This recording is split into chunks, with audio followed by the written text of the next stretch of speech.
Juan Manuel Aragüés Estragués, muchas gracias por estar con nosotros. Y quería empezar preguntándote cómo se siente siendo más joven que yo. A ver, yo normalmente hablo poco con gente que es más joven que yo y resulta que tú lo eres.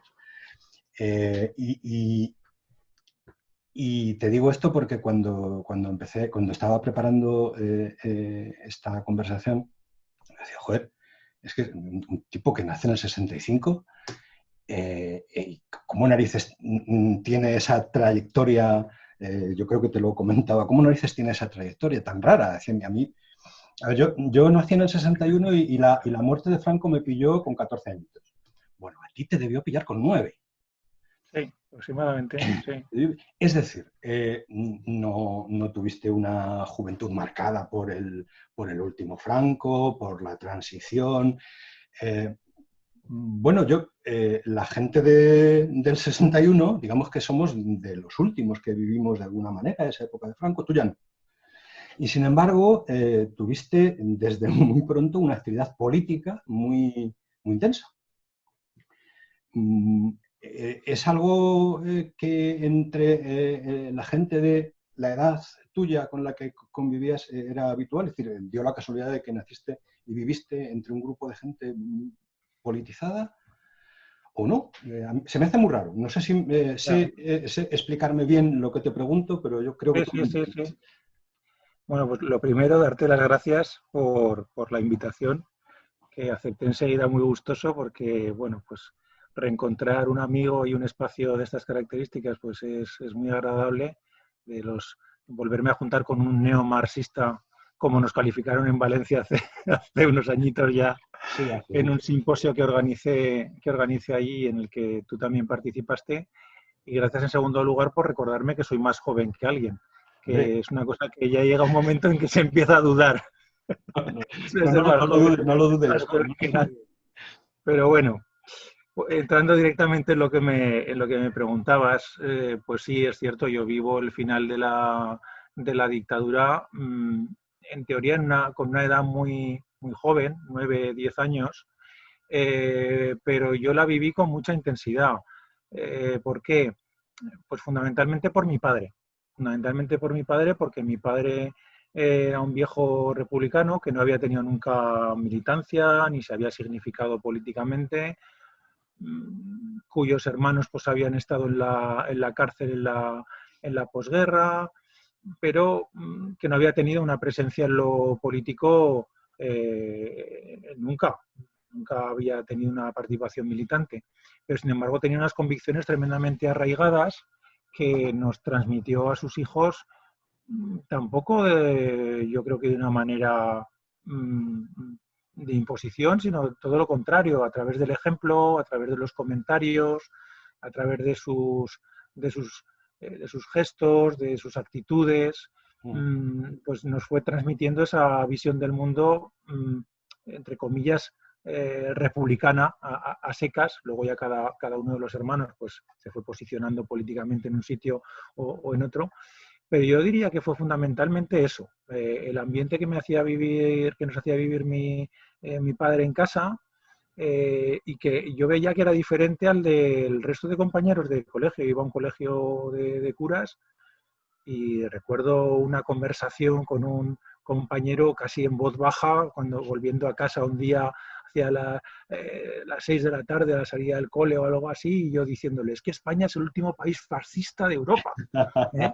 Sí, sí. Y claro, él debía pensar, ¿y eso de fascista qué es? Pero para mí era la cosa más terrible del planeta porque mi padre me lo decía, ¿no? Somos el último país fascista de Europa. Entonces, sin ninguna duda fue mi padre. Yo con mi padre compartí una cosa maravillosa, que era ir a pescar al río, íbamos a pescar truchas al Pirineo, y recuerdo las conversaciones que manteníamos allí, que eran sobre todos los temas, yo muy pequeño, evidentemente, pero algunas eran de carácter político, de carácter político, y él me contaba cosas, me contaba cómo de niño había tenido que cortarle el pelo entre lágrimas a soldados alemanes que estaban estacionados en Zaragoza porque él trabajaba en una barbería, el odio que sentía hacia, hacia esos soldados, pero como tenía que tragarse las lágrimas y siendo un niño, pues seguir trabajando, ¿no? Bueno, pues todo eso me marcó. Luego también, quizá mi madre, que no tenía una conciencia muy política, pero era catalana y muy catalana. Y, bueno, siempre hablaba en catalán en casa, siempre había una crítica también al franquismo por la cuestión cultural, por la cuestión del idioma, y todo eso yo creo que fue lo que me politizó. El franquismo, o sea, la resistencia al franquismo, mejor, en España, es verdad que fue una resistencia dirigida, llevada por el Partido Comunista. El Partido Socialista no existía, el Partido Comunista sí.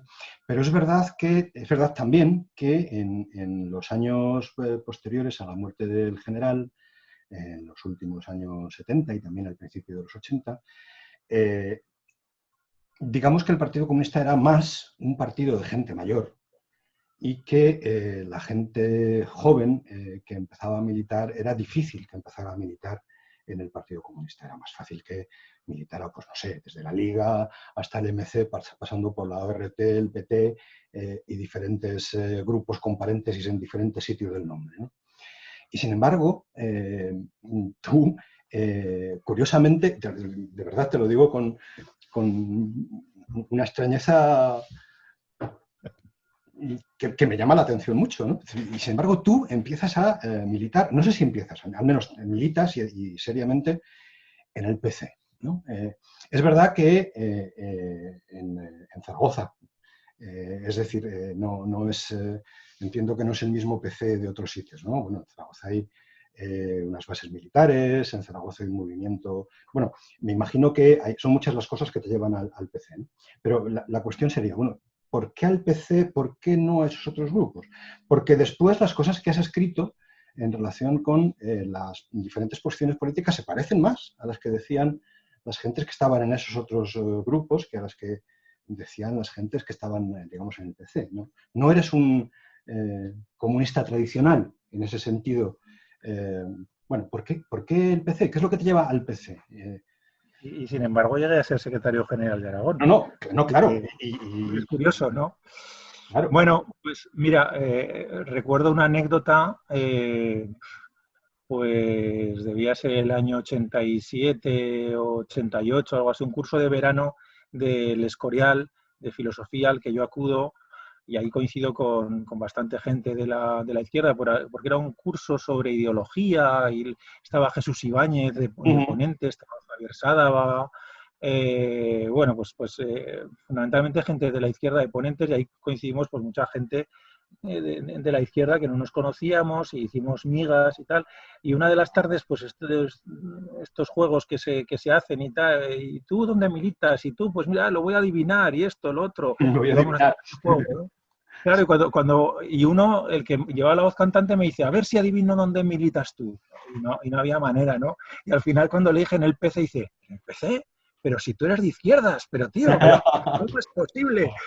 Y le pareció sorprendente, ¿no? Tan sorprendente como te parece a ti. Bueno, ¿por qué me metí en el PC Izquierda Unida? Pues quizá tenga que ver con dos cuestiones. Una primera cuestión es que no había tradición militante en mi casa. En mi casa, hasta que yo no empecé a militar, nadie había militado. Empezó a haber mítines políticos y yo recuerdo ir con mi padre al primer mitin del PSOE y al primer mitin del PC. Primer mitin del PC que cuando suena la Internacional, mi hermana y yo, pues que yo debía tener 12 años o 13 o 11, y mi hermana 16, 17, pues inmediatamente levantamos el puño, y mi padre levantó la mano, se la pasó por el pelo y la volvió a bajar. No fue capaz de levantar el puño, ¿no? Había marcado tanto la dictadura que no se atrevió a levantar el puño. Bueno, pues yo creo que esa inexistencia de tradición militante en mi casa, de conocimiento en realidad de lo que se cocía, pues porque yo no tenía contacto con grupos y tal, llevó a que un determinado momento, cuando decido dar el paso de la militancia, que es precisamente cuando empiezo a trabajar por primera vez en Teruel, es irme directamente a la sede de Izquierda Unida y decir, aquí me meto, ¿no? O sea, porque me parecía la referencia más evidente para alguien que no estaba, que no estaba en aquel momento en un ambiente militante, ¿no? A lo que se une que ya era la época de Julián Guita. Era la época de Julián Guita en la que, pues, yo recuerdo mi primer contacto con Julián Guita en un meeting de unas elecciones europeas en Zaragoza, un meeting que él acaba diciendo: los dioses han muerto, vivan los hombres, ¿no? Mm. Claro, yo escuchar a un dirigente político decir eso, alguien que está estudiando filosofía y con el verbo de Julio Anguita, pues aquello me llegó muy, muy dentro, ¿no? Y creo que Anguita fue una de las razones que me llevaron a la militancia del PC. Y la verdad es que enseguida que entré me dieron responsabilidades y mucho campo de actuación. Empecé a llevar yo los temas de formación y debate en Aragón. Y la fundación Y también, la la filial del fundación de, CIN también, ¿no? sí, sí, al cabo de un tiempo la Fundación de Investigaciones Marxistas y claro, la gente que traíamos a Aragón es que casi ninguna era del PC, es que No, eran no. todos pues del MC, de la Liga, ecologistas, que yo una vez en broma dije, bueno, no sé si cuando hable, no recuerdo quién era el que iba a intervenir en aquella ocasión, después de que hable, igual las paredes del partido se caen, ¿no? Porque escuchar un discurso de estas características dentro de la sede del PC, yo creo que éramos un PC muy abierto en Aragón, hasta el punto de que nuestra mirada iba siempre a intentar la confluencia fundamentalmente con el MC. Que el MC se acercara a Izquierda Unida.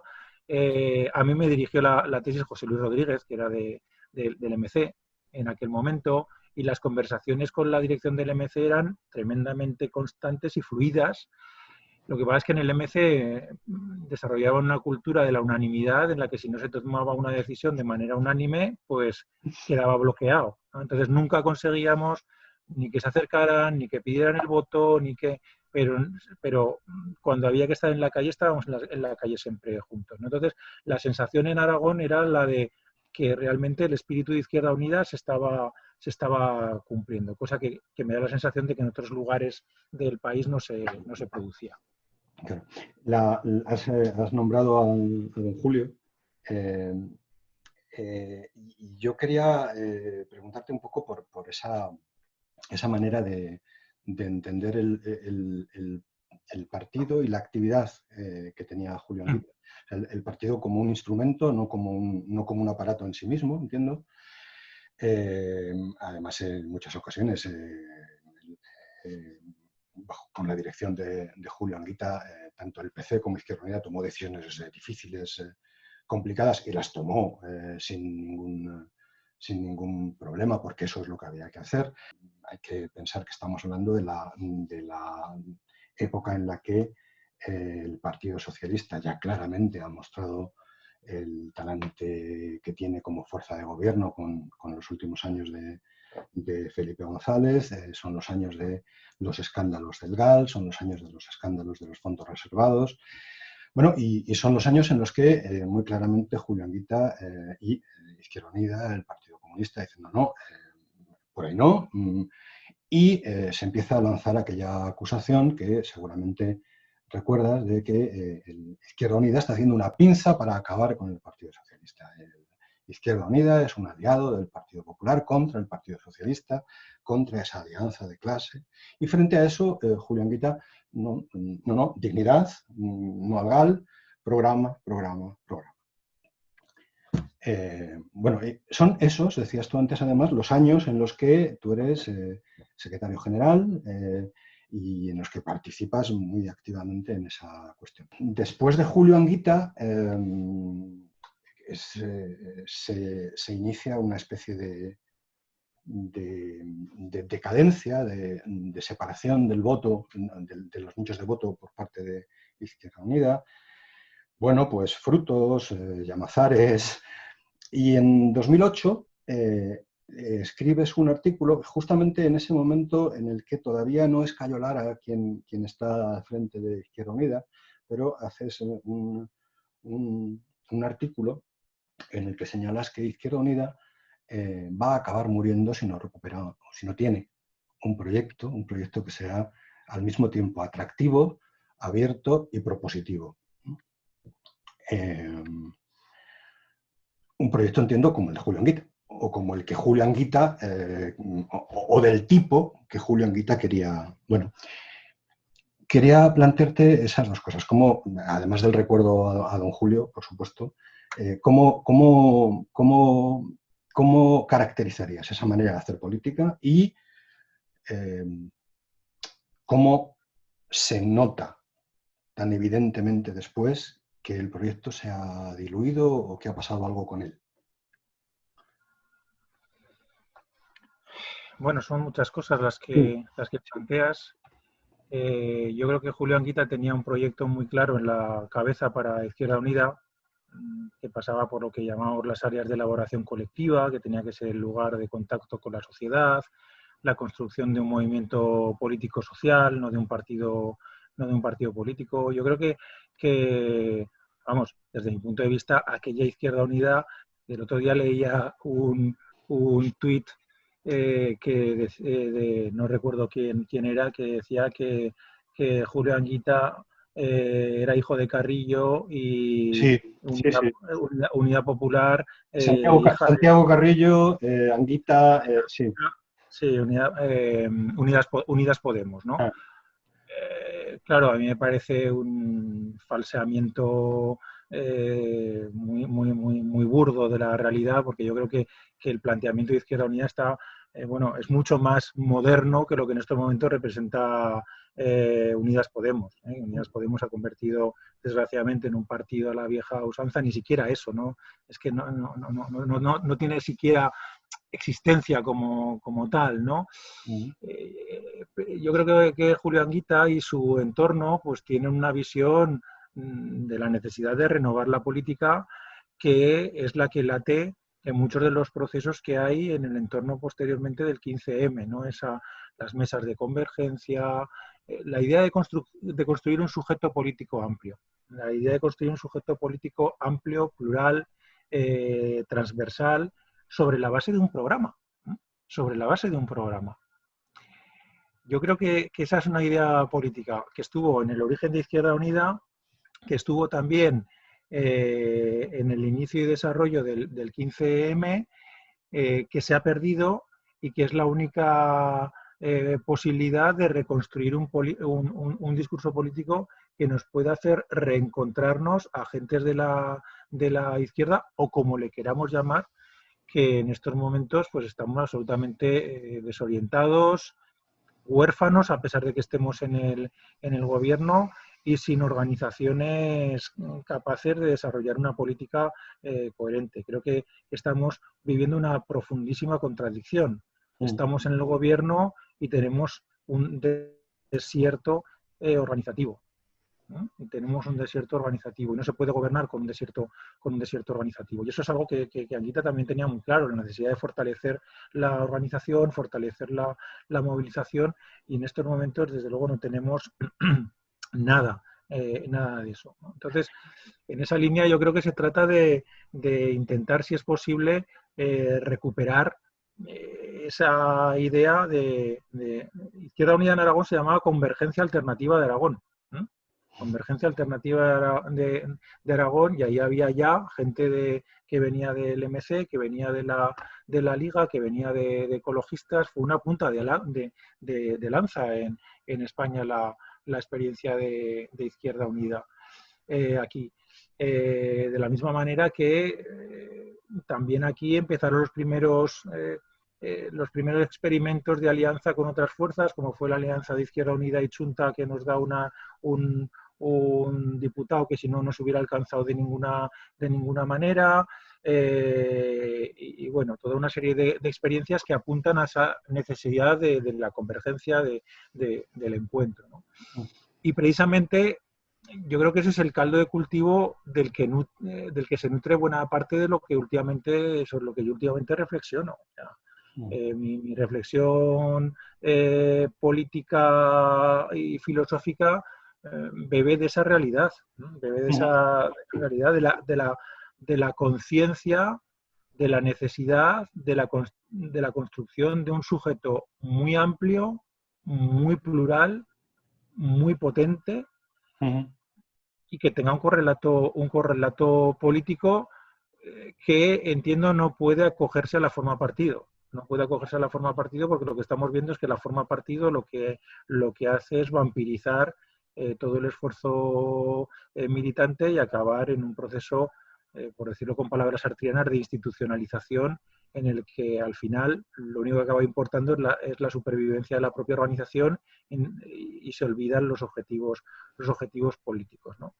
Yo creo que eso es una ambición que surge con la inicial Izquierda Unida, que Julio Anguita la lanza. No en vano, Julio Anguita estuvo también detrás de los procesos de mesas de convergencia, del frente cívico, es decir, todo estrategias de carácter transversal que buscaban la construcción de un sujeto, ¿no? Juan Manuel, cuando dices que no puede ser la forma partido, quisiera que profundizaras un poquito más ahí, porque o sea, yo creo que se entiende a partir de las cosas que estás trabajando cuál es la posición que estás manteniendo, ¿no? Creo que se entiende perfectamente que cuando hablas de eso, hablas de la necesidad de construir un polo de agregación, de movimientos, de voluntades, subjetividades que de alguna manera confluyen en una misma dirección de cambio y que mueven sus alrededores de manera que hacen cambiar. Pero hay quien entiende esto de que no pueda ser, que no sea la forma partido. Hay quien lo entiende de otra manera y quería oírte, porque creo que no te he oído en esa dirección, ¿no? Así como en el 2008 hablabas de que IU se puede ir a la mierda, se puede ir a la porra, puede desaparecer si no tiene un programa, bueno, y todavía sigue funcionando, pero de otra manera. Siguió funcionando unos años. El proyecto Podemos parece evidente que no es que se vaya a ir a la mierda, es que sí que se ha ido a una velocidad galopante, ¿no? Bueno,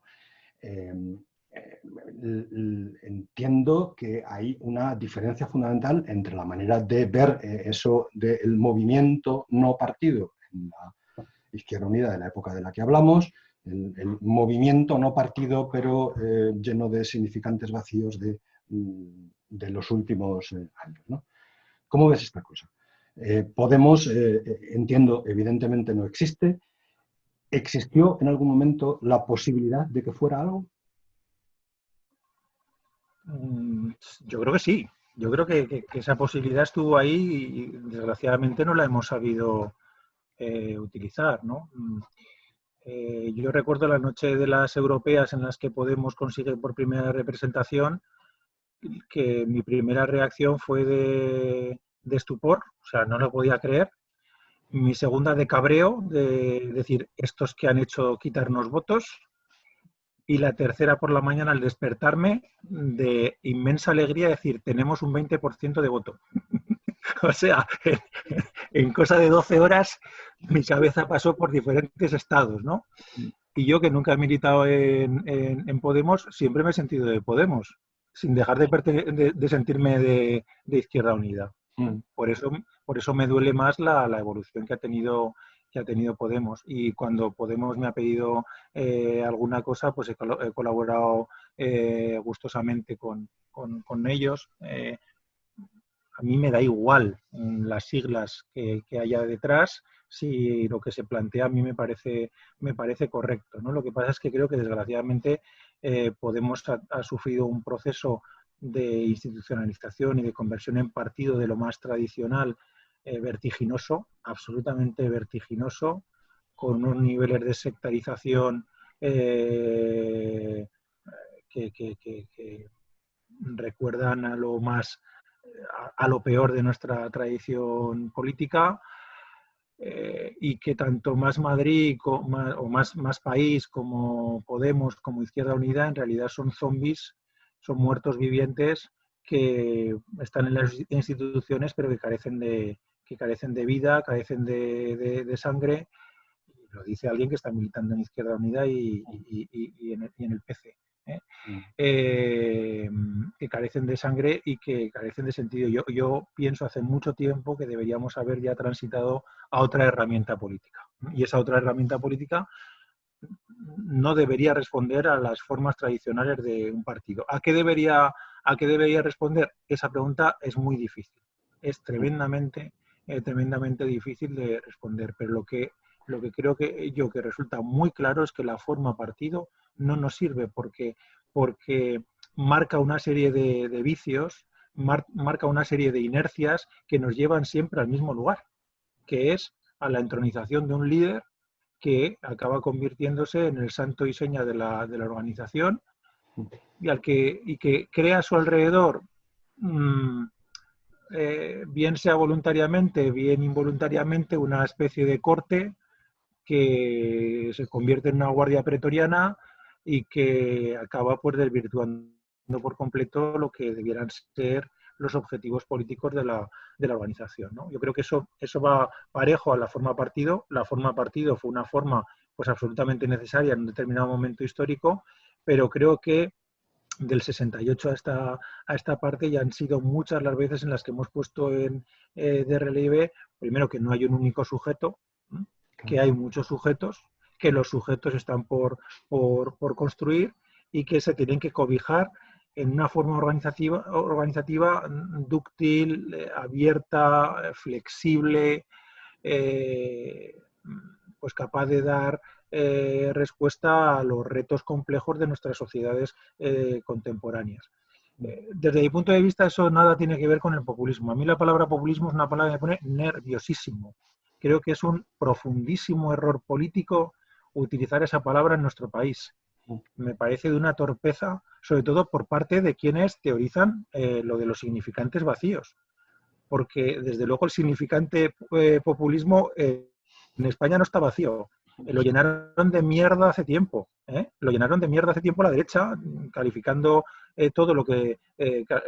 asimilando populismo y no democracia. Y falta de democracia. Los populistas son los no demócratas. Y de repente llega una gente y dice, nosotros somos populistas. Y la gente de la calle, ¿qué entiende entonces? Está diciendo que eres populista. ¿Con quién te asimila? Uh-huh.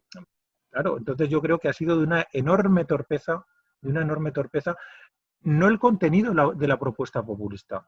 El contenido de la propuesta populista, en realidad, es que es una reedición pasada por Lacan y Laclau, que yo creo que directamente sobra. Es una reedición de cosas que en el 68 ya dijeron gente como Marcuse o como Sartre, y que son, bueno, que yo creo que son recuperables, ¿no? Sin embargo, revestidas con ese lenguaje muchas veces críptico del populismo y encima vinculado a experiencias políticas pues, que han sido presentadas injustamente, pero que han sido presentadas como no democráticas, yo creo que es una enorme torpeza reivindicar ese concepto.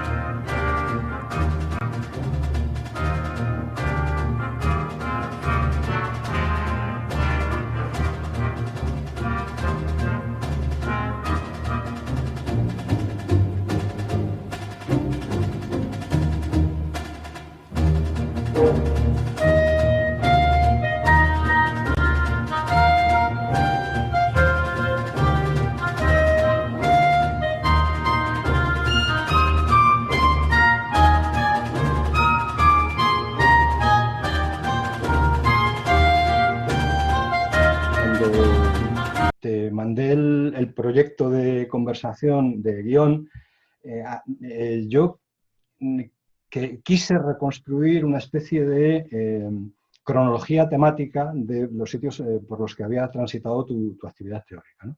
Yo no sé si la compartes o no sé cómo la ves. A mí me da la impresión de que hay una etapa de tu obra en la que sobre todo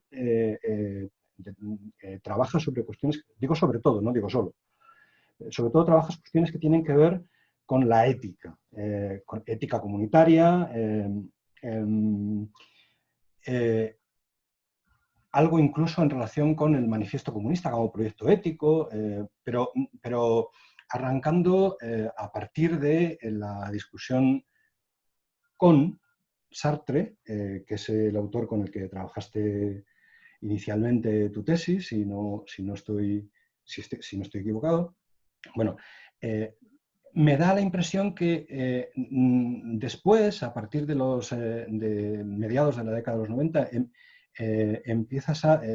no es un cambio, puesto que la ética comunitaria o en el sentido comunitario, social, estaba ya presente, pero que empiezas a prestarle más atención a esas cuestiones que tienen que ver con lo social y entonces te pones a trabajar con autores como, bueno, pues como Deleuze, como Foucault. Hay artículos que empiezan a lanzarse hacia, bueno, pues hacia la cuestión, la temática de la multitud, pero no igual, o eso me da a mí la impresión, no igual que lo hace Negri.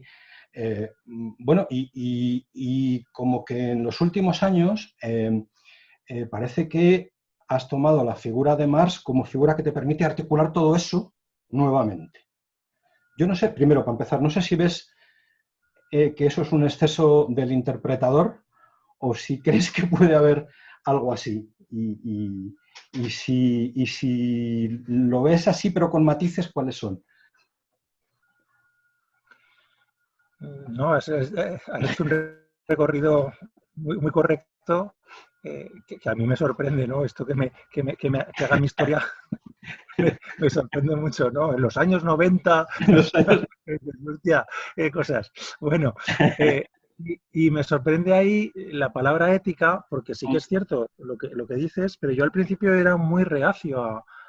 recuerdo en la carrera que la palabra ética me molestaba mucho, ¿no? Era una palabra que me molestaba mucho. Y yo creo que me reconcilié, sobre todo en el ámbito de la tesis doctoral que hice sobre los escritos póstumos de Jean-Paul Sartre, partiendo de una tesis, la imposibilidad de establecer un vínculo entre lo que Sartre plantea en El ser y la nada y lo que plantea en la crítica a la razón dialéctica, ¿no? Cualquiera que lea esas dos obras dice, pero bueno, pero ¿cómo es posible que esto lo haya escrito la misma persona, ¿no? Entonces, para entender la evolución hay que acudir a ciertos escritos póstumos que se publican a partir del 83 y que dan las claves de la evolución sartreana. Y el fundamental de esos escritos póstumos son los Callejo y Mogal, los cuadernos para una moral, que él va redactando. Él acaba El ser y la nada diciendo, todas estas reflexiones merecerán un texto sobre la moral que aparecerá próximamente. Sartre se pega toda su vida prometiendo textos sobre la moral que luego no publica.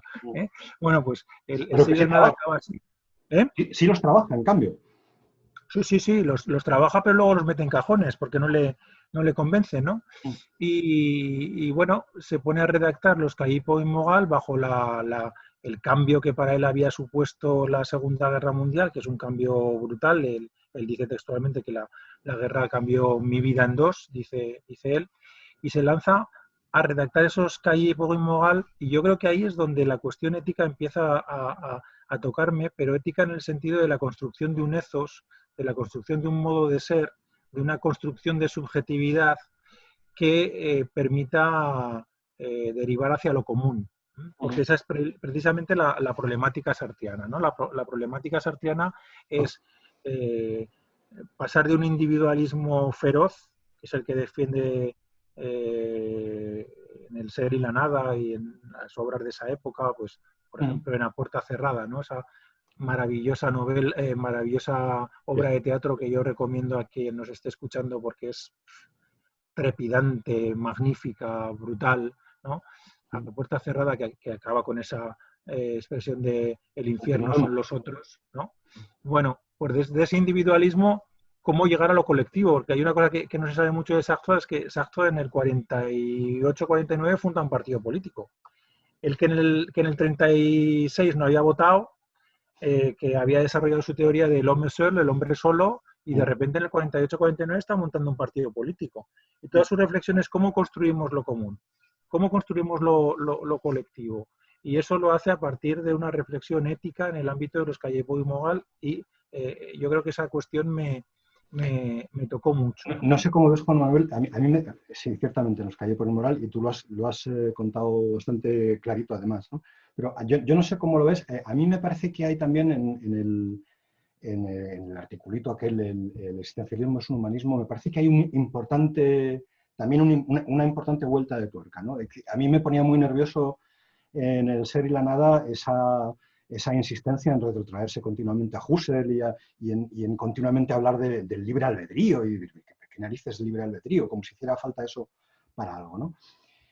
Da la impresión, a mí me daba la impresión de que esa problemática del libre albedrío y del individualismo en ese sentido, ¿no? Es decir, la falta de determinación de mi voluntad, que es totalmente libre y hago lo que decido, lo que me da la gana de decidir, porque sí, porque quiero, porque me da la gana, porque paso soy el autor, ¿no? Poco menos. Pero a mí me da la impresión de que en las obras de teatro, estas de las que hablaba, pero bueno, quizá en La náusea no, pero en La puerta cerrada claramente, pero también en el existencialismo es un humanismo, ya no es lo mismo. Ya no hay un sujeto que se afirma en el libre albedrío, sino que hay, en todo caso, un sujeto que se afirma en el compromiso con una apuesta tomada, ¿no? Bueno, sí, con un proyecto, digámoslo así, ¿no? Quizá un proyecto individual, pero un proyecto, ¿no? Y que por tanto ya no es la misma cosa. Yo no sé cómo ves tú esto. Si...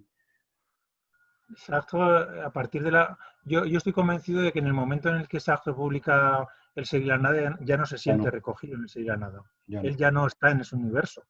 Él no está en ese universo porque El ser y la nada se publica en el 43. El ser y la nada es una obra, como decía, radicalmente individualista, aunque empiezan a apuntarse por ahí algunos conceptos como el de nosotros sujeto, nosotros objeto, que ya abren la perspectiva a lo colectivo. Pero yo estoy convencido de que cuando publica la obra en el 43, él ya no se siente representado por esa obra y hay todo un esfuerzo tremendamente meritorio por salirse del campo de gravedad del ser y la nada. Todo un esfuerzo por pensar de otro modo, por intentar abordar la realidad desde otra perspectiva y además yo creo que con una tremenda honestidad, porque Sartre es un autor que está constantemente en deriva, está en constante cambio, siempre cuestionándose a sí mismo, no es nada autocomplaciente, todo lo contrario. Y bueno, su pregunta fundamental es cómo me encuentro con el otro, cómo nos encontramos con el otro, ¿no? Y efectivamente en el existencialismo es un humanismo ya da algún pasito en esta dirección. Lo que ocurre es que, claro, el título de la obra es un título tremendamente desafortunado. El título es un título... Sí. Hay una anécdota de Michel Tournier, el intelectual y novelista francés Michel Tournier, que en aquella época, porque esto es del 45, en aquella época era un gran amigo de Sartre, y que dice, bueno, Sartre nos convocó a una conferencia, acudimos corriendo a la sala Pleyel a escucharle, el maestro iba a hablar, ahí no cabía nadie, una señora se desmayó y tuvieron que tumbarla encima del piano porque estaba medio muerta y de repente se nos pone a hablar del existencialismo, del humanismo, de unas cosas absolutamente raras y dice, encima la gente aplaudía, ¿no? Como diciendo, pero qué barbaridad, ¿no? Porque, claro, ahí yo creo que hay una concesión sartriana al utilizar el concepto de existencialismo al malestar que había generado una guerra, sus atrocidades, el descubrimiento de la barbarie nazi, de los campos de concentración, etcétera, etcétera, y que llevan a que en esa época todo el mundo en Francia se llame humanista.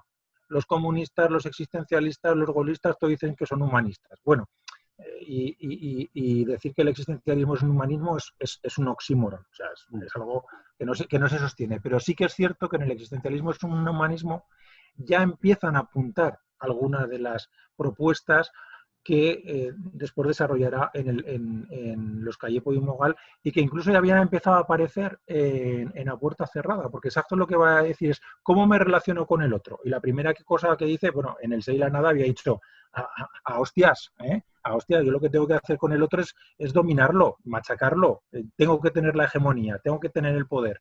Bueno, ¿cómo me relaciono de otra manera? Y empieza a pensar en conceptos como el de la llamada, la ayuda, Tú mantienes tu proyecto, yo mantengo mi proyecto, yo te ayudo con tu proyecto, tú me ayudas con mi proyecto, pero se da cuenta de que eso, bueno, pues no se puede llevar a cabo porque los proyectos pueden ser incompatibles, o tú me puedes decir, mira, no me interesa ayudarte, o no quiero que me ayudes, o lo que sea, y se acaba dando cuenta de que la única manera, y aquí es donde yo creo que empieza a entrar el planteamiento materialista en Sartre, es que haya una situación común compartida que permita un proyecto común. Y esto lo empieza a teorizar en los Callipo y Mogal y será la base de lo que desarrollará posteriormente en la crítica de la razón dialéctica. Yo creo que la historia de la filosofía sartreana es la historia de la progresiva entrada de lo material, o por decirlo con palabras de Simone de Beauvoir, de la fuerza de las cosas, ¿no?, en la reflexión sartreana. Tú decías antes, claro, ese sujeto que se cree capaz de, que tiene libre albedrío, que hace lo que le da la gana. Sartre dice de una manera tremendamente bella y muy literaria, dice que la libertad es la textura de mi ser, ¿no? O sea, que soy esencialmente libre, ¿no?, porque puedo elegir. Pero claro, se da cuenta de que la elección, cada vez se va dando más cuenta de que la elección es una elección situada y que el peso de lo real, el peso de lo material, el peso de lo social, pues puede hacer que mi decisión sea una decisión pues muy limitada, ¿no? Y eso va a ser lo que acabe teorizando en la crítica de la razón dialéctica en los años 60. Y años 60 en los que la crítica de la razón dialéctica se convierte en un pedazo de obra y que sin embargo da la impresión que a partir del 68 como que no ha existido. Como que el 68 no solamente hace, por utilizar esa imagen que ha utilizado alguien, ¿no? No solamente hace que se acabe el siglo XIX y empiece el XXI, sino que también hace que determinadas problemáticas, por ejemplo esta, como que decaigan y empiecen a entrar en cuestión otras que tienen que ver pues con la diferencia, con lo diferente, con lo minoritario. Pienso, por ejemplo, en la teorización del ser minoritario en Guattari, por ejemplo, ¿no?, el ser minoría o el ser... el 68 cierra la posibilidad de una influencia real de la última obra de Sartre, o no. A mí me parece que es prácticamente no leída después. Claro, yo precisamente creo que Sartre está ahí teorizando en los años 60 los nuevos sujetos sociales, paralelamente a Marcuse. Los dos están hablando de los nuevos sujetos sociales. Su influencia en el 68 es cierta, es cierta. También hay que decir que Sartre, en esa línea de coherencia de la que hablábamos antes, coge el segundo volumen de la crítica de la razón dialéctica y también lo mete en un cajón porque no le gusta lo que está escribiendo ahí, porque piensa que le lleva a un callejón sin salida. Está criticando al estalinismo y está criticando en cierto modo el dogmatismo comunista, pero no sabe muy bien hacia dónde ir. Luego en textos más breves cuando va hacia los nuevos sujetos sociales y tal. Entonces, en ese sentido, yo creo que Sartre sí que enlaza bastante bien con el 68. Lo que pasa es que, claro, estamos hablando de un Sartre ya casi ciego, muy mayor, que ha envejecido bastante mal, y luego de un hecho, claro, que hay que tener en cuenta. Los años 60 en Francia ven la eclosión de personajes tales como Foucault, Deleuze, Baudrillard, Lyotard, bueno, la pléyade de autores de primer nivel. Castoriadis también toma vuelo. Althusser pues sigue por ahí. Bueno, aunque la relación de Althusser con el 68 también es una relación un tanto compleja, ¿no? Un tanto compleja. Pero, claro, quiero decir que hay un elenco de jóvenes autores en ese momento que se convierten en la referencia teórica de Francia, a los que habría que añadir también los nuevos filósofos de la derecha, Bernard-Henri Lévy y toda esta gente, que yo creo que eclipsan un poco a un Sartre ya pues muy mayor y que se refugia en su último gran texto, que es el Flaubert, que es un texto ya de reflexión más literaria, aunque nunca deja de haber en lo literario en Sartre una dimensión política y una dimensión social. Y en ese tránsito a las problemáticas de los años ya 70, del 68-70, la nueva composición del sujeto, si quieres, la nueva composición del proletariado. Ahí hay una discusión, claro, en una línea diferente a la que representa tanto Sartre como Althusser, por ejemplo, la reflexión de los situacionistas y de esos otros grupos más directamente. Porque, bueno, en último término, tanto Sartre como Althusser, de maneras distintas, siguen prendidos de la idea del partido, de alguna manera, ¿no? o al menos de la práctica política en el partido. Mientras que lo que hay aquí es una apuesta por el no partido, el inicio, digamos, de esa crítica a la forma partido de la que hablabas antes, y al mismo tiempo también una manera diferente de entender, por tanto, qué es la función de la vanguardia del proletariado, qué narices es el proletariado, cuál narices es el sujeto, si hay un sujeto o hay sujetos varios, y también una manera nueva de entender qué es eso de los movimientos sociales. Que en la tradición marxista, no solamente en la más ortodoxa, son entendidos, me parece a mí al menos, como las otras cosas que hay, además del proletariado, digamos, las cosas que suceden en relación con los elementos de la superestructura, si quieres. Vamos, está el proletariado y luego los movimientos sociales, a una manera nueva de ver las cosas, una manera nueva de mirar a los movimientos sociales, que en algunos casos es: el proletariado sin los movimientos sociales no puede construir realmente una alternativa, pero que en otros casos es: no, déjate de proletariados, lo que hay son movimientos sociales. Bueno, y ahí, en la construcción de la subjetividad, estos autores de los que hablabas antes, ¿no? Foucault, Deleuze, por supuesto. Yo te decía, y es una curiosidad personal, me da la impresión de que has trabajado más esa vía Deleuze-Foucault y menos la vía Deleuze-Guattari. Pero es una impresión mía, no sé cómo lo ves tú, y si nos puedes contar algo al respecto. Hombre, es cierto que a Guattari lo he leído poco cuando escribe por separado. Lo he leído más cuando hace binomio con Deleuze, y cuando escribe por separado me cuesta más, porque es un autor a veces muy duro de entender, muy complejo, y a mí yo huyo de esos discursos tan complejos, tiendo a desconfiar de ellos. Sin quitarle ningún tipo de valor al planteamiento de Guattari, que yo creo que tiene cosas muy interesantes. Hubo un tiempo que me interesaba mucho el psicoanálisis y con el esquizoanálisis guattariano, pero luego ha dejado de interesarme, entonces quizá esa vía ha quedado un tanto cerrada, ¿no? Y sin embargo, Foucault, siendo un autor que no he trabajado a fondo y directamente, pues sí que es un autor que cada vez ha ido penetrando más en mi discurso, sobre todo como consecuencia de su analítica del poder, ¿no? Creo que su analítica del poder es una analítica bastante lúcida, que por cierto él en algún texto remite a Marx. Hay un texto que se llama Las mallas del poder, en el que hace palanca en Marx para desarrollar su teoría del poder. Yo creo que Foucault tiene el mérito de describir muy bien cómo funciona el poder en las sociedades contemporáneas, ¿no? Cómo funciona el poder en el capitalismo contemporáneo, cómo se infiltra, cómo se disimula, cómo deja de tener una presencia evidente, cómo condiciona las prácticas, cómo construye a los sujetos, ¿no?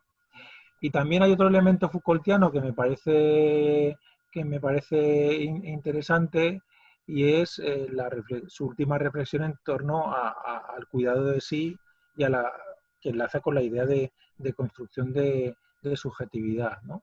Y esa idea que él desarrolla a partir de los griegos del decir verdad, ¿no? La necesidad del decir verdad, que yo creo que también es un elemento bastante interesante desde una perspectiva política. Fíjate que esto incluso enlazaría con con lo que hablábamos antes de la militancia, ¿no? Yo creo que si algo caracteriza a los partidos políticos es que en los partidos políticos el decir verdad es algo que está casi sancionado, ¿no? No se puede decir, hay que decir lo que se espera que vas a decir, ¿no? Claro, Anguita rompe con eso. Anguita rompe con eso porque Anguita lo que decía es que yo no escucho a quien habla sino lo que dice. Y a mí me parecía una frase magnífica. No escucho a quien habla sino lo que dice. Y yo recuerdo haberle hecho críticas públicas en órganos de dirección a Anguita, que luego la gente que le iba criticando por los pasillos me venía a decir, pero hombre, ¿cómo se te ha ocurrido criticarle y votar en contra? Digo, pues mira, yo he hecho dentro lo que vosotros hacéis fuera. Y se lo hago a la cara, porque creo que es lo que hay que hacer con los amigos y con los colegas políticos, decirles las cosas que tú piensas, ¿no? Fíjate a dónde puede llevar un elemento teórico Foucaultiano en la práctica política, ¿no? Yo creo que eso es fundamental recuperarlo en la política contemporánea, ¿no? Las relaciones de horizontalidad en el discurso, en el debate, y no el sometimiento a una figura emblemática a la que hay que seguir y que por lo tanto hay que repetir lo que ella diga. Entonces, en ese sentido, Foucault me parece muy interesante porque analiza esas dinámicas de poder que yo he vivido en primera persona. Yo no me di cuenta, cuando era secretario general, hasta que un compañero no me lo advirtió. Cuando yo estaba en la mesa de dirección de un congreso, cuando yo levantaba la mano para votar, de repente se levantaban un montón de manos, que eran manos que estaban esperando a que yo levantara la mano. Claro, que me hizo sentir una responsabilidad y un agobio, y decía, pero yo no me había dado cuenta de que eso estaba sucediendo. Y un compañero me dijo, anda, vota un poco más rápido, porque si no, hay que no sabe votar, ¿no? Claro, estaba el lado entrañable de la confianza, ¿no? Pero sí, está el lado terrible de la ausencia de criterio, ¿no? Entonces, yo recuerdo reuniones de partido, no sé si esto de mezclar lo filosófico y lo político. No, perfecto. Sí. Recuerdo reuniones de partido en las que hacía planteamientos y decía, mira, si en vez de estar diciendo esto yo, que soy el secretario general, lo estuviera diciendo fulanito y decía un nombre de alguien que en aquel momento pues estaba mal visto en la organización, digo, lo votaríais en contra. Pero como lo digo yo, lo vais a votar a favor. Digo, eso es lo que no puede ser en una organización comunista. En una organización comunista no se puede votar por quien plantea la cuestión. Se tiene que votar por el contenido de la propuesta. Claro, eso es una manifestación de cómo funciona el poder. Lo que dice Foucault, de las geografías del poder. Las geografías del poder, y yo estaba en una geografía de poder. Yo era una figura de poder, sin quererlo ser, ¿no? Pero te conviertes en una figura de poder, y es importante saber eso. A ver, a mí Deleuze lo que fundamentalmente me ha aportado es la cuestión de la diferencia, la idea de diferencia, ¿no? Claro. Que creo que él aborda de manera magnífica. Este año hemos hecho un seminario con los alumnos de cuarto de Corrientes Actuales 2, que es una de las asignaturas que yo imparto aquí en Zaragoza, y les propuse leer Diferencia y Repetición, no entera, pero casi. Y esto en el confinamiento, y haciéndolo como lo estamos haciendo ahora. El paisaje que veían ellos era exactamente el mismo que estás viendo tú. Y fue una experiencia magnífica, vamos, yo me quedé, vamos, qué maravilla de alumnado el que tenemos. Es una verdadera suerte, ¿no? Pero que creo que Deleuze ha trabajado de manera magnífica el tema de la diferencia, ¿no? Yo recuerdo cómo cuando compré Diferencia y Repetición, el propio título, ¿no? El propio título decía, pero ¿cómo se pueden juntar esos dos conceptos? Pero ¿cómo este hombre junta diferencia y repetición? Cuando algo se repite, lo que produce es igualdad, no diferencia. Entonces, ¿cómo que diferencia y repetición? Y estuve meses y meses dándole vueltas a eso, hasta que un día de repente, pero fue una especie de iluminación, dije, hostia, ya lo entiendo. Ya lo he entendido. Y tiene razón, además. O sea, es que es así. Es que la repetición produce produce diferencia, no produce igualdad. Por mucho que una cosa cuando algo se repite en otro contexto, se repite en otra situación, no hay dos gestos exactamente iguales, ¿no? Esto se ve en una película absolutamente chorrona, pero que a mí me parece magnífica desde un punto de vista filosófico. Yo no sé si el director, que es Harold Ramis, tenía idea de lo que estaba haciendo, que es Atrapado en el tiempo, la del Día de la Marmota, ¿no?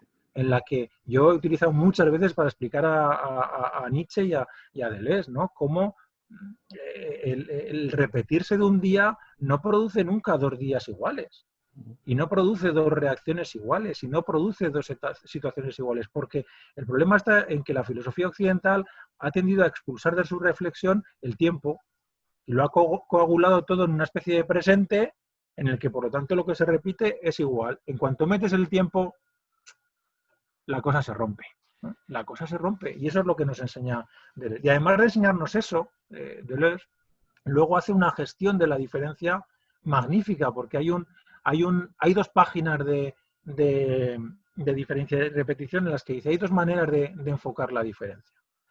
Una, decir que solo lo que se parece difiere. Y otra, decir que solamente lo que difiere se parece. Se parece que estás diciendo lo mismo, que estás haciendo un juego de palabras. Y dice, para nada, para nada. ¿Mm? Porque si dices que lo que se parece difiere, estás partiendo de la identidad, y si apuestas por la diferencia, promulgando la divergencia entre los sujetos, que cada vez tienen que ser diferentes los unos de los otros. Y esto es lo que está sucediendo con nuestras políticas de la identidad. Tenemos que ser diferente del otro. Yo no soy exactamente igual que, tú no te pareces a mí, y entonces no me puedo encontrar contigo porque yo soy, como decían en la transición los de UC y los de no sé qué otro partido, yo soy MLPMTT y tú eres PMLPMDTT, y entonces no podemos ir juntos, ¿no? Claro, si enfocas la cuestión de la diferencia al revés y dices solamente lo que se difiere parece, lo que estás diciendo es, a la manera de Spinoza, que la diferencia es originaria, que somos diferentes, que no hace falta ningún esfuerzo para diferenciarse, que ya somos diferentes, y que si somos diferentes lo único que nos queda es políticamente buscar elementos en común. Y les dice, hay 2 líneas de enfocar la diferencia, y acaba diciendo, y una de ellas puede cambiarlo todo.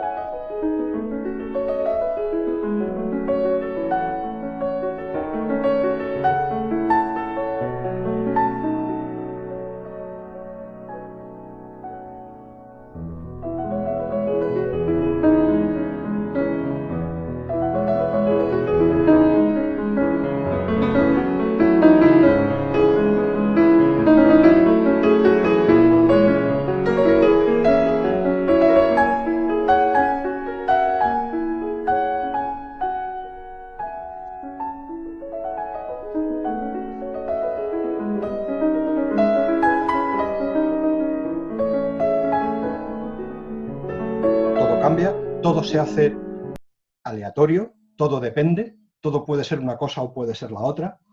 Bueno, pues el Althusser de la corriente subterránea del materialismo aleatorio del encuentro, de alguna manera hace también esa reivindicación de Deleuze, bueno, y también de Heidegger, cosa que yo no acabo de entender, pero bueno. Calla, y debió darle un chumbo. Sí, sí. Debió darle un chumbo, madre mía. Sí, pero es verdad que yo no acabo de entenderlo, pero es verdad que también mete por ahí también a Heidegger, ¿no? Bueno, hay una corriente subterránea del materialismo del encuentro, una corriente maldita de la historia de la filosofía, que la llama Negri, para referirse a lo mismo. Bueno, hay una manera de pensar las cosas que es, bueno, esa que podemos, así, para entendernos, marcar con la etiqueta materialista, que de alguna manera está pendiente en todas las reflexiones que acabamos teniendo cuando nos ponemos a discutir en términos políticos sobre la posibilidad de un cambio, de una transformación, de una revolución, de una vida en común digna, en fin, ese tipo de cuestiones, ¿no? Yo quería empezar a preguntarte por ahí, ¿cómo te parece esa cosa, tanto en la versión de Althusser como en la versión de Negri, que son distintas pero en el fondo son lo mismo, ¿no? El que existe una corriente, una línea maldita o vete tú a saber qué, de autores olvidados o al menos no tematizados del todo en la historia de la filosofía oficial, que es nuestra tradición y que continuamente nos la vamos encontrando. ¿Cómo ves eso? Y en ese sentido también te quería plantear una cosa que te leí en un comentario en Facebook, ¿no? Yo no sé si era José Luis Moreno Pestaña, que anunciaba que va a hacer la edición de las conferencias de Althusser, y tú de alguna manera en un comentario decías, a ver si va a resultar que los no althuserianos somos los más althuserianos. O algo así, ¿no? Bueno, ¿cómo ves esta cosa? Althusser, la corriente o la línea maldita o lo que narices, el materialismo. ¿Cómo ves esto? Bueno, yo me enamoré de Althusser. Y me enamoré con ese texto. O sea, me enamoré con ese texto. No soy en absoluto un especialista en Althusser, es uno de mis proyectos, el leerlo a fondo, trabajarlo, porque tengo además una relación muy curiosa con Althusser, y es que yo hice la tesis doctoral sobre Sartre y paralelamente estaba haciendo la tesis sobre Althusser, un grandísimo amigo mío, Pedro Benítez, y además jugábamos juntos a tenis, ¿no? Y nuestros partidos eran partidos Sartre-Althusser. Claro, como que Sartre representaba la subjetividad y Althusser pues representaba la estructura, lo contrario, ¿no?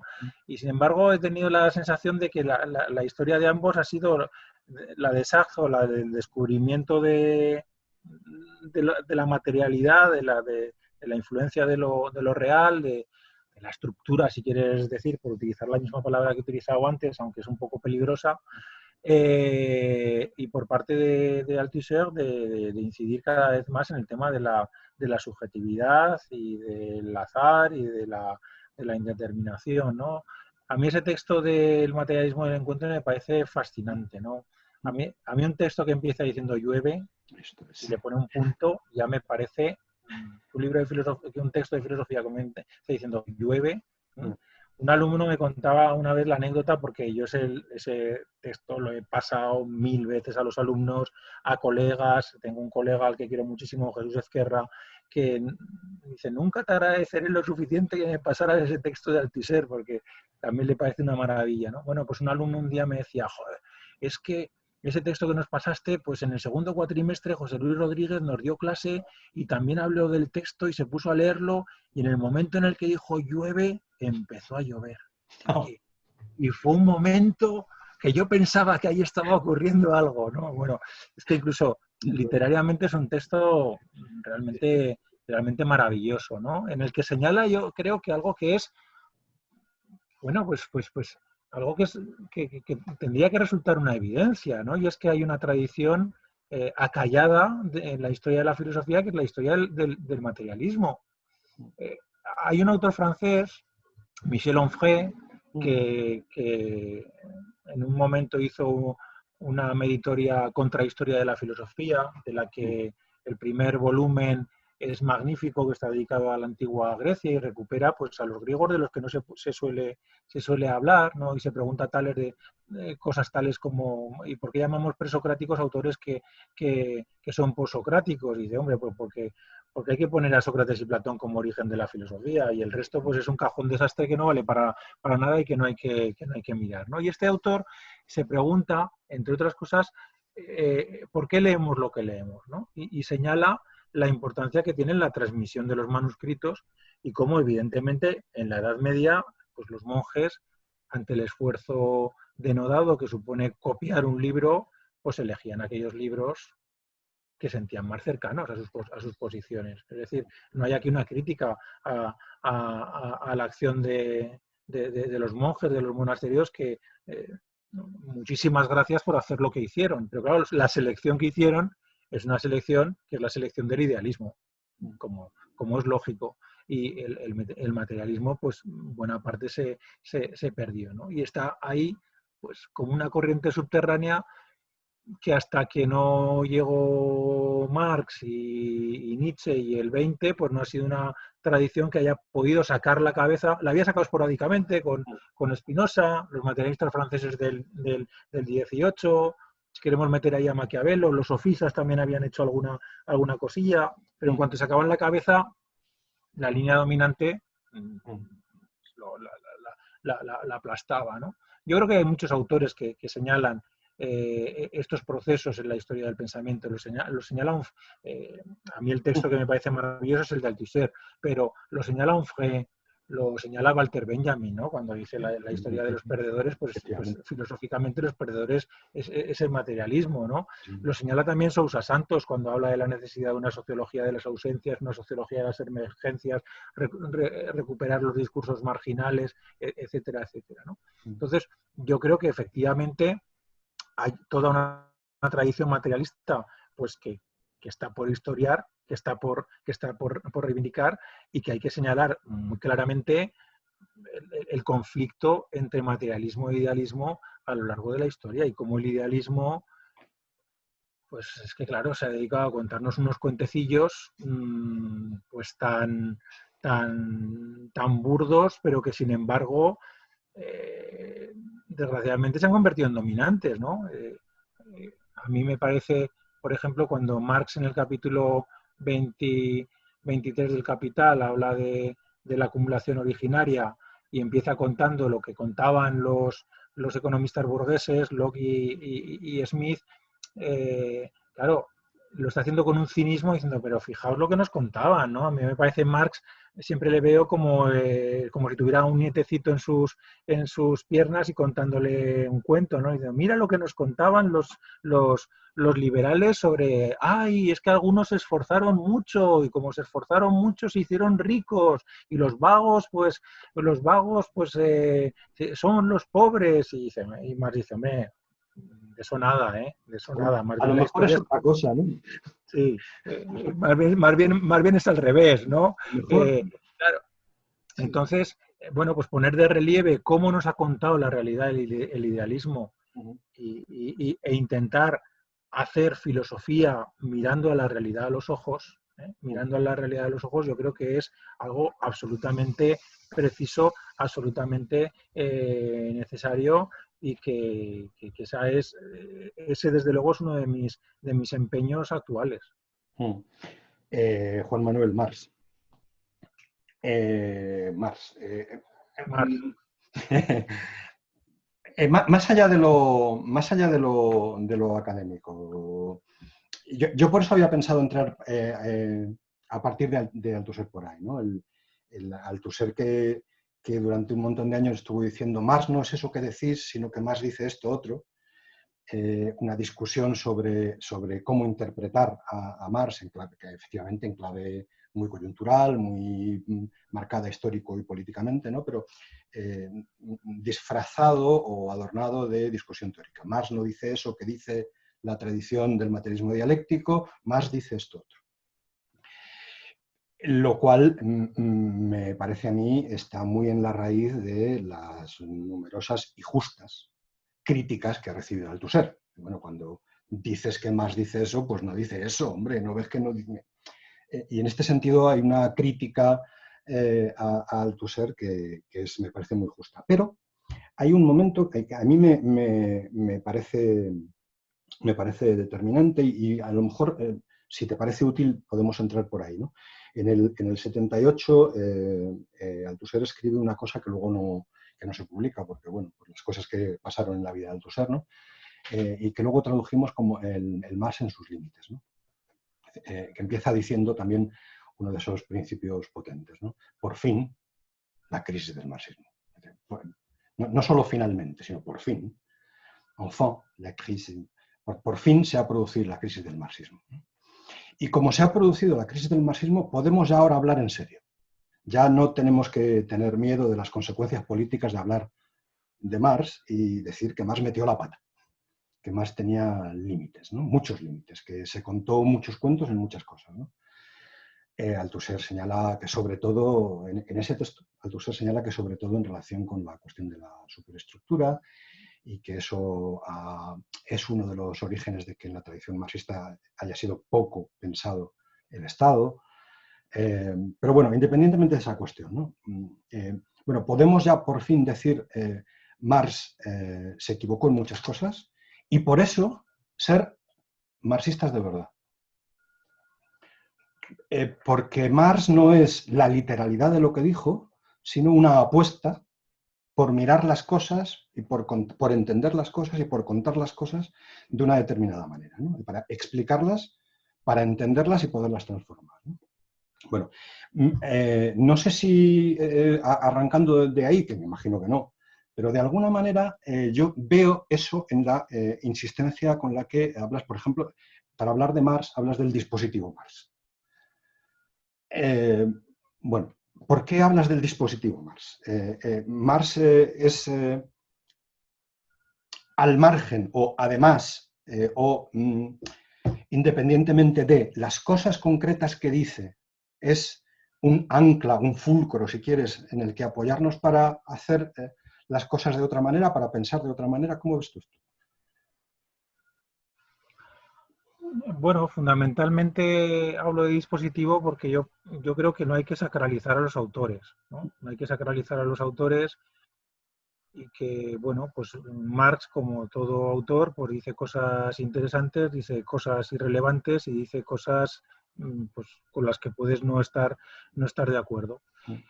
Y por eso recurro a la figura del dispositivo, porque entiendo que se pueden recuperar muchísimas cosas de Marx,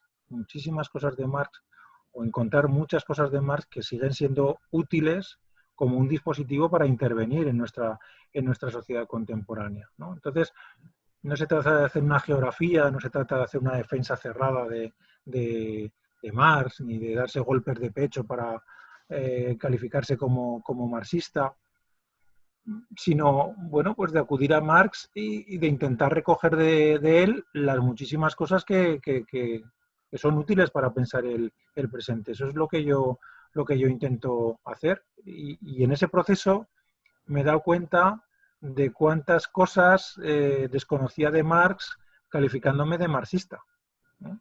Yo me he calificado, a ver, a mí las etiquetas la verdad es que me importan poco, ¿no? Pero ¿eres marxista? Pues bueno, pues diría, pues sí, la verdad que me interesa, me parece un autor de referencia, me siento cercano políticamente, pues bueno, si me ponen la etiqueta marxista, pues no me siento a disgusto, ¿no?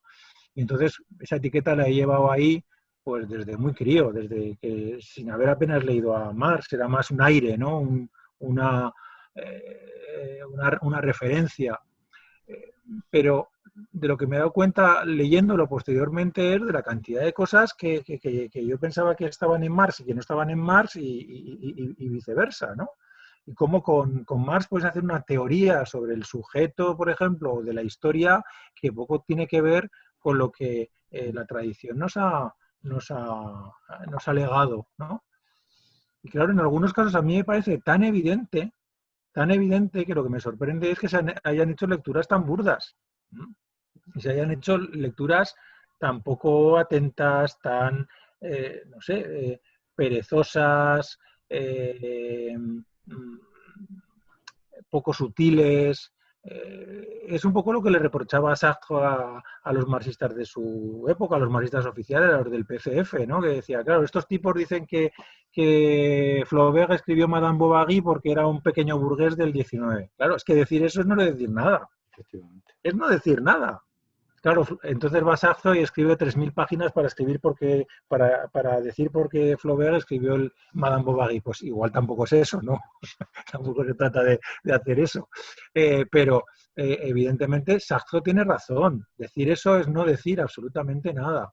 Y el marxismo ha vivido mucho de frases hechas, de recetas, de recetas cerradas, y no se ha atendido a la complejidad de lo real, a la complejidad del discurso de Marx, a la precisión del propio Marx, ¿no? Un Marx que le mete una bronca tremenda a sus seguidores rusos diciéndoles, ustedes no me han entendido nada, no han entendido nada. Él, que se había preocupado de aprender ruso para poder enterarse de qué estaban diciendo sus seguidores, poder leer estadísticas agrarias, y cuando les lee dice, pero ¿a dónde va esta gente? Pero si lo que yo digo en el Capital no tiene nada que ver con lo que ellos están diciendo, que el Capital está escrito para Occidente, que no está escrito para Rusia, que no tenéis que hacer las mismas cosas que estoy diciendo, que estamos diciendo en Inglaterra o en Alemania, que igual tenéis que escuchar un poquito a Vieras de Zulich y las cuestiones de la comuna agraria, porque, hombre, entonces quiero decir que Marx es un tipo bastante sutil, bastante sutil, que desgraciadamente ha sido muchas veces interpretado de una manera muy tosca, muy tosca. La propia cuestión de la infraestructura y la superestructura es que es una anécdota en el texto marxiano, porque si sigues un poquito más adelante, si lees el párrafo, pero lo alargas un poquito más, enseguida, cuando te dice de la estructura, evidentemente no es la economía, te está diciendo la reproducción social de la vida del sujeto y te está hablando pues, de todo lo que afecta a un sujeto. ¿Qué es lo que nos hace pensar? Pues Marx y Engels acaban diciendo, la vida, todo lo que nos pasa, no nuestra condición de obreros o de burgueses exclusivamente. Claro que influye la condición de obrero o burgués. ¿Cómo no va a influir? Sobre todo en el momento en el que Marx está escribiendo, cuando los obreros tenían que trabajar 14 horas y no les quedaba vida para otra cosa, ¿cómo no les iba a influir eso? Pero Marx lo que dice es que nuestra conciencia está producida por nuestra vida, por nuestra vida, ¿no? Claro, te encuentras con marxistas. Últimamente he tenido una pequeña polémica con Carlos Fernández Liria a propósito de mi libro El dispositivo Karl Marx. Y él en uno de sus libros dedica, y se lo agradezco, que dedique un capítulo a analizar lo que yo digo. Me parece muy bien, ¿no? Pero, claro, que diga y se le ocurre hablar de la vida. Dices, no es que yo hable de la vida, es que es Marx el que habla de la vida. Nosotros hemos huido siempre de la vida. Y dices, ¿y cómo puede un materialista huir de la vida? ¿Alguien me lo puede explicar? ¿Cómo un materialista puede huir de la vida? Si nuestra filosofía es una filosofía que parta de la vida, no un vitalismo, ¿vale? No estamos hablando de Nietzsche, que a nadie se le ponga los pelos de punta, ¿eh? Pero, hombre, la vida es un elemento crucial y Marx y Engels lo tienen clarísimo y utilizan el concepto de vida de manera constante en esos años, para resumir aquello que está en el origen del pensamiento del sujeto. Sí. Has hablado también en algún sitio te he oído, no sé si en una entrevista para la televisión de Aragón o algo así, de que lo más determinante, si de alguna manera se pudiera resumir la aportación de Marx, es su apuesta por el ateísmo. Yo no sé si lo mantienes. Y entiendo que quiere decir, por un lado, esto de lo que estás hablando, que la reivindicación del ateísmo en Marx frente al dogmatismo. Pero yo entiendo también que hay una reivindicación del materialismo en sentido amplio. No sé si el de las tesis sobre Feuerbach, aquello del verdadero materialismo no es como el de Feuerbach, el que trae, sino el que rompe las... Bueno, eso, la cuestión del ateísmo... yo entiendo que eso también, de alguna manera, sitúa a Marx en la tradición esa de la que hablábamos antes, de subterránea, claro, del materialismo. Claro. Es que yo creo que hay que buscar, si hay que buscar antecedentes en Marx, hay que buscarlos en su entorno teórico, en su entorno ontológico, por decirlo de alguna manera, ¿no? Y en ese sentido, yo creo que Marx está, aunque lo cite menos, más cerca de un Spinoza que de un Hegel. Ya sé que es un debate tradicional, ¿no? Y hay una línea que va Spinoza, Marx, Nietzsche, desde mi punto de vista, que está unida por el ateísmo y que el ateísmo determina una forma ontológica. El ateísmo determina una forma ontológica. Eso es lo que quiero decir. No quiero decir que Marx esté obsesionado con el ateísmo, en absoluto, pero si Marx, en su contribución a la crítica de la filosofía del derecho de Hegel, que es un texto del 44, empieza diciendo, la crítica de la religión en Alemania está acabada. Que vale ya, se lo está diciendo a sus colegas de la izquierda hegeliana. Tíos, no seáis pesados. Vale ya de estar hablando de Dios, de Jesús, del ateísmo, de no sé qué, de no sé cuántas. Y a continuación dicen, vamos a hacer política. Resume maravillosamente en 2 páginas su crítica a la religión. Dice, por esto hago yo la crítica a la religión, por esto defiendo el ateísmo, pero aparquémoslo ya. Es más, el proyecto de los anales franco-alemanes, porque ese texto aparece publicado en el único número de los anales franco-alemanes, curioso nombre para unos anales en los que los franco no escriben ni una línea. Los franceses no escriben ni una línea. ¿Y por qué no escriben ninguna línea? Por el tema del ateísmo. Ninguno de los franceses quiere escribir, dice, pero están ustedes obsesionados con el ateísmo y con esta cuestión. Monten ustedes un partido, le decían. Y Marx les da la razón, dice, mira, que esto está acabado, que ya lo hemos hecho bastante, vamos a hablar de política. Pero dicho esto, claro, yo creo que la pugna entre idealismo y materialismo es una pugna también entre creencia y ateísmo. Yo en alguna ocasión he dicho que claro, ¿dónde colocamos el origen de la filosofía? Pues Sócrates, Platón. Platón, para mí en realidad, lo he escrito en algún sitio, ya sé que es muy provocador, para mí Platón es en cierto modo la muerte de la filosofía, no el origen de la filosofía, es la muerte de la filosofía, porque es teología vergonzante. Un señor que se le ocurre decir que hay un mundo de las ideas que no vemos, que no sé qué, y se lo creen y le hacen caso. Y durante 25 siglos, seguimos diciendo las mismas tonterías.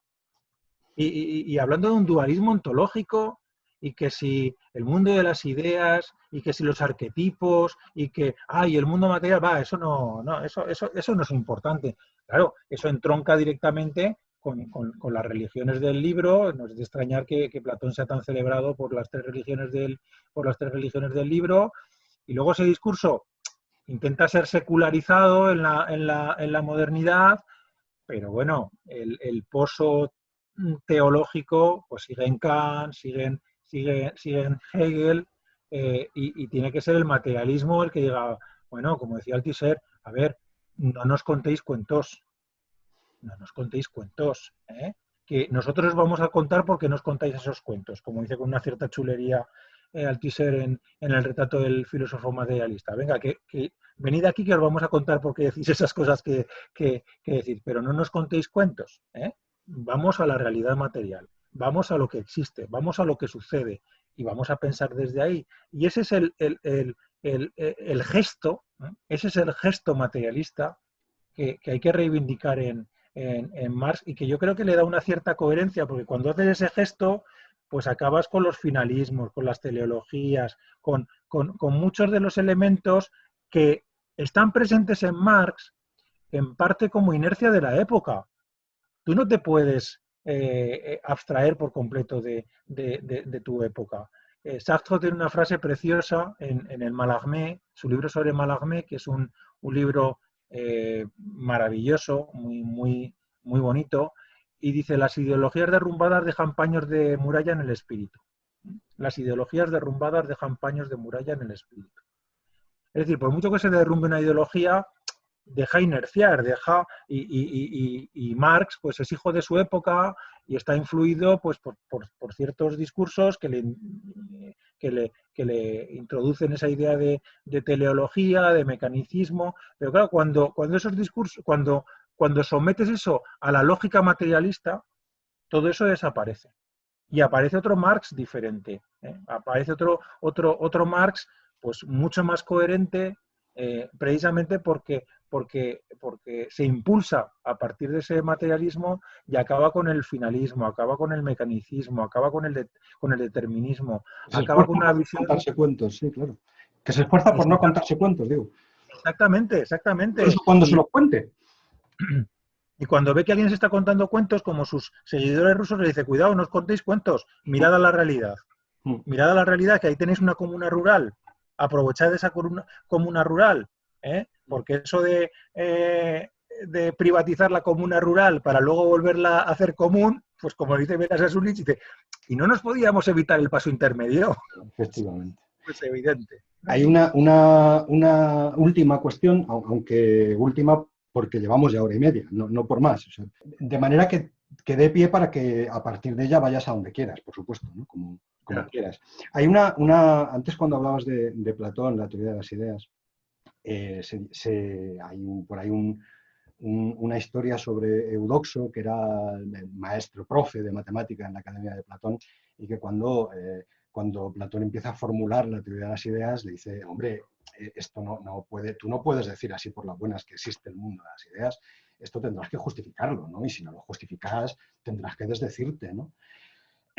Y como Platón, en lugar de desdecirse, sigue insistiendo en la teoría de las ideas, Eudoxo dice, pues ahí te quedas, yo me voy, yo enseño matemáticas, yo no me cuento cuentos de esta manera, ¿no? Esto de las ideas es lo contrario del materialismo, ¿no? A pesar de que hay algún texto de Carlos Fernández Liria en el que dice que la corriente materialista es la corriente de los amigos de las ideas. Bueno, independientemente de esa cuestión, tú has hablado de la alternativa creencia-ateísmo, pero de alguna... Y para ello te has ido a Platón, a esta cuestión de las ideas, ¿no? Bueno, creencia-ateísmo o también creencia-conocimiento. Entiendo que lo que permite Marx, o lo que permite toda esa tradición materialista, o lo que permite, sin más, el intento de no contarse cuentos, es conocer, ¿no? El conocimiento frente a la creencia, ¿no? O el esfuerzo por conocer, el esfuerzo por entender frente a la creencia. Bueno, pues esa última cuestión que te quería plantear tiene que ver con esta cuestión. Tú das clases sobre todo de filosofía contemporánea, ¿no? Y esta cuestión de el conocimiento como identificación, la insistencia en el conocimiento entendido como un absoluto, identificada con el pensar de lo moderno frente al pensar de lo postmoderno que vendría a diluir el conocimiento, al menos en este sentido absoluto. Bueno, ¿cómo planteas el pensamiento en esta, digamos, en esta coyuntura ya antigua, ya no es reciente, ¿no? Pero en esta coyuntura de lo moderno y lo posmoderno? Y también en relación con una cosa que te he visto también en una entrevista en no sé dónde. Dices, la filosofía es una herramienta para intervenir en la sociedad a través de la política. Bueno, estas dos cosas. Para que acabes como te venga bien, Juanma. Bueno, Perdona. Se las trae también, ¿eh?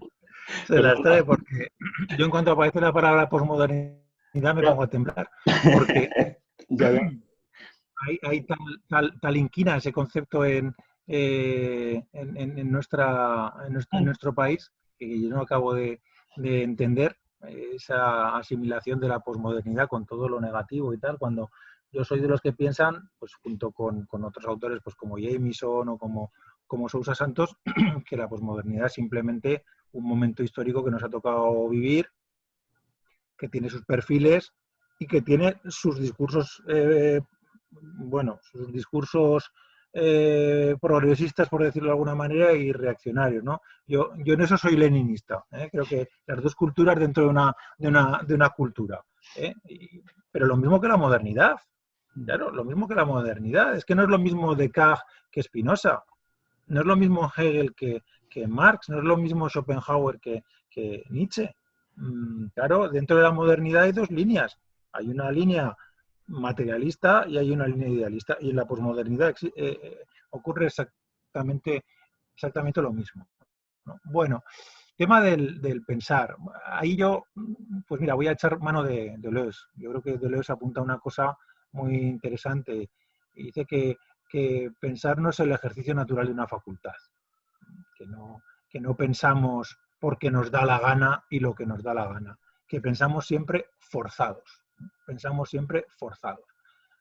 Se nos plantean problemas, se nos plantean resoluciones de problemas y nuestra expresión es siempre el resultado de unas líneas de pensamiento que nos preexisten y que nos empujan en una determinada dirección. Entonces, yo creo que hay que ser conscientes de eso, ¿no? Que el sujeto, de la misma manera que no es libre, sino que está tremendamente condicionado por lo que vive, por su vida, por ese concepto tan materialista que es el de vida, pues de la misma manera que no es libre en sentido absoluto, absoluto en el sentido de separado, tampoco piensa de manera absoluta, de manera separada, sino que piensa en un contexto, en una situación que le lleva en una determinada dirección, ¿no? Eso es algo que plantea Deleuze y que a mí me parece muy acertado y que además permitiría enlazar con un texto de Marx que a mí me fascina y que está en los Grundrisse, y son 2 páginas. Bueno, ahí está lo fundamental, la polémica que tuve con Carlos Fernández Liria, ¿no? Porque habla, eh, califica mi materialismo de inmanentista, ¿eh? Yo creo que no puede haber un discurso materialista que no sea inmanente y tal. Bueno, dicho sea de paso, aquellos que intentan fusiones Marx con la línea socrático-platónica, pues luego políticamente, el caso de Badiou, ¿no? Pues, claro, a mí me parece tan contradictorio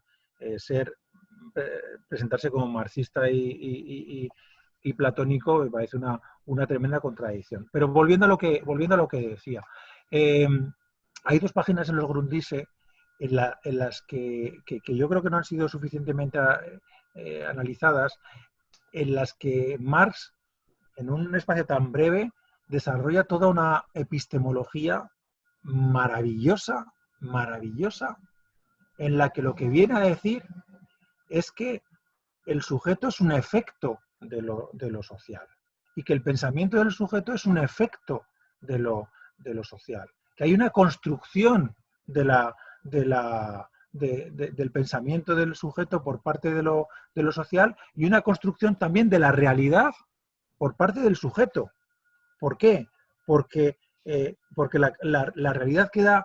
Hay un doble proceso de construcción. El sujeto es construido por lo social, pero es construido diferente, porque cada sujeto está sometido a determinaciones diferentes. Y eso hace que los sujetos seamos diferentes. Y al volcarse sobre la realidad, los sujetos hacen lecturas diferentes de lo real. Llegan a producir realidades diferentes. Y esto enlaza directamente con Spinoza. Spinoza dice, el mayor problema que tienen los hombres para comunicarse es que creen que están diciendo lo mismo cuando utilizan las mismas palabras y a veces están diciendo cosas diferentes e interpretan la realidad de manera diferente. Entonces, el pensar contemporáneo, desde mi punto de vista, tiene que ser un pensar tremendamente consciente de que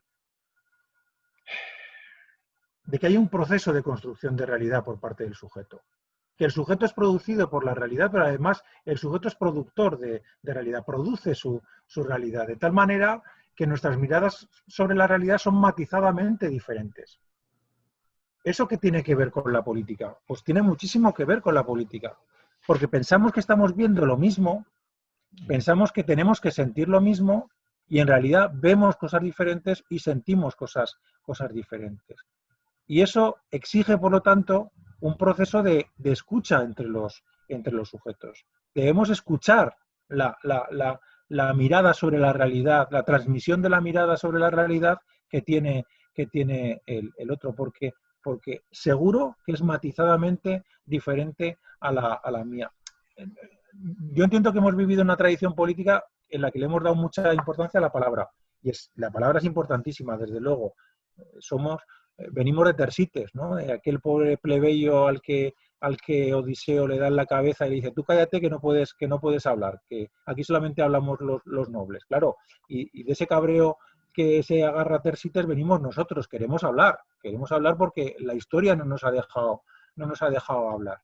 Pero tanto empeño hemos tenido con el hablar que nos hemos olvidado del escuchar. Nuestras reuniones políticas son evidentes, ¿no? Queremos coger la palabra para decir, y a veces decimos lo que queremos decir y desconectamos, o nos vamos de la reunión, incluso, ¿no? Algunos hasta se van de la reunión. Yo creo que la clave para una nueva política es escuchar. La clave para una nueva política es escuchar lo que dice el otro para ver, a partir de esa escucha, qué podemos construir en común. Ver qué mirada tenemos sobre el mundo. A mí eso me parece algo absolutamente fundamental para una política contemporánea. Ser conscientes de cómo somos el efecto de una construcción. Ser conscientes de cómo además estamos construyendo nosotros una mirada sobre la realidad. Ser conscientes de la diferencia que nos atraviesa. Y a partir de esa diferencia, tener el deseo de construir algo común, de construir esa multitud de la que hablaba Spinoza. Y por eso hablo de deseo de multitud, porque creo que una de las claves para construir un proyecto compartido es quererlo construir. Y lo que vemos en nuestra política es las dinámicas de siempre, la búsqueda de la diferencia, el enfrentamiento, el patriotismo de partido, por decirlo de alguna manera. O sabemos huir de eso, o sabemos asentarnos con los pies decididamente en una mirada materialista con todas las consecuencias que ello implica, y desde esa conciencia de la diferencia nos esforzamos por construir lo común, o no hay otra manera de hacer política, o al menos de hacer esa política de transformación que es por la que nosotros abogamos. Juan Manuel, muchísimas gracias.